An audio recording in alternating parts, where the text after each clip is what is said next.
ल्याए, मेरो हातमा 2000 4000 5000 भोट छ, मैले टिकट पाउनुपर्छ भन्नुभयो भने देश त्यही अवस्थामा जान्छ। यसपटक विवेक प्रयोग गर्नुपर्छ। उम्मेदवार उठाउनमा गल्ती गरिएन भने राष्ट्रपाले एक सिट हार्दैन। त्यसको लागि हामीले एक कदम पछाडि हट्नुपर्छ। एक कदम त पछाडि हट्नुपर्छ। यसपटक हामी त 84 गरेका थियौँ। यो जिन्जीले ल्याएको परिवर्तन हो। त्यसकारणले यहाँ सोच विचार गरेर काम गर्नुपर्नेछ।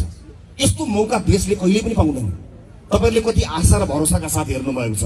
बालनजी, म र कुलमान, हामी तीनजना मिल्ने बित्तिकै रासोपा बलियो पार्टी बनेको छ।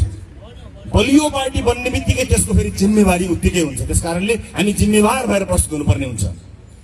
सबै साथीहरूलाई म के अनुरोध गर्न चाहन्छु, रासोपा परिवारका साथीहरूलाई भने यसपटक होडबाजी र दौडा दौड गर्ने हामीसँग छुट छैन साथी हो। तपाईको र मेरो सपनाको कुरा होइन यो, सिङ्गो देश र सिङ्गो पुस्ताको सपनाको कुरा हो। एक कदम पछाडि हट्नुपर्छ। एक कदम पछाडि हट्नुपर्छ साथी हो। त्यसपछि बल्ल कुरा मिल्छ। भन्नुस् म के दिउँ भनेर बैठक बसियो भने कुरा मिल्छ, मलाई यो ले भनेर बसियो भने कुरा मिल्दैन। यसका लागि आफ्नो नाम मैले 1 नम्बरमा दर्ज गराएको छु।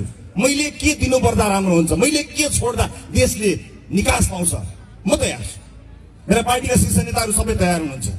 अब यो के पाउने भन्ने लडाईँ होइन, के छोड्ने र संयुक्त रूपमा ताकत कसरी बन्ने भन्ने कुराको लडाईँ हो। एक्लै लडेर कहीँ पुगिँदैन। सँगै मिलेर एकपटक व्यथितिको यो ज्वरो एकै पटक उठाल्ने हो। त्यसका लागि हामी तयार हुनुपर्छ।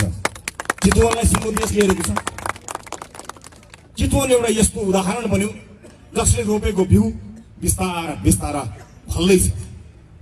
म सम्पूर्ण चितवनवासी आमा बुवा दाजुभाइ दिदीबहिनीहरूलाई यति अनुरोध गर्न चाहन्छु, कृपया अघिल्लो निर्वाचनमा जसरी तपाईहरूले साथ दिनुभयो त्यो फैलदै रासोपा अहिले राजनीतिको केन्द्र बनेको छ। घण्टी घर राजनीतिको केन्द्र बनेको छ भन्दा मलाई गर्व लागेको छ। र यति बेला हामीले अत्यन्त सुझबुझका साथ काम गर्नुपर्नेछ।